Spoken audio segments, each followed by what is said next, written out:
فاحنا مش بنقرا السيفيهات، احنا بنعمل لها سكورنج. حتى قبل الاي اي وقبل ما يبقى في حاجه اوتوماتيك بيبقى في شيتس كده، احنا كنا بنستخدمها زمان قوي، اكسل شيت كده فيها شويه ايتمز بنعمل لها سكورنج، وفي الاخر هي بتبقى سبجكت. عشان بس نبقى صراحه مع بعض، ده رايي اللي انا بحطه انا از ريكروتر في الشيت ده، وبقعد اقارن ما بين الكانديديت. الشغلانه دي كلها عملنا لها اوتوميشن، وعملنا حاجه اسمها اي اي سي في سكريننج اند شورت ليستنج. احنا هنعمل ايه في الخطوه دي؟ احنا هنديله الجوب ديسكريبشن اللي احنا عملناه ده، وبعد ما نديله الجوب ديسكريبشن هنعمل له ابلود للسيفيهات اللي عملت ابلاي على البوست ده، وبعدين هو هيطلع لي تيبل فيها كل السبيسيفيكيشن اللي انا محتاجها. هديله الجوب ديسكريبشن اللي انا كنت عاملاه قبل كده، فقال لي تمام الجوب ديسكريبشن تمام. بعد كده هيقول لي ابعتي لي السيفيهات عشان اقدر ان انا اقارن ما بينهم.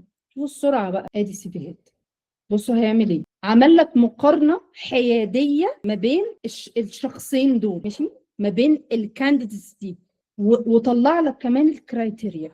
في شويه كرايتيرياز كده، سكورنج كده، ادالك النتيجه النهائيه الفاينل سكور. وكمان قال لك مين القوي وليه قوي، ادالك الجاستيفيكيشن بتاع قوه السي في ده. في الاخر خالص بيقول لك النتيجه recommended to hire والباك اب بتاعها.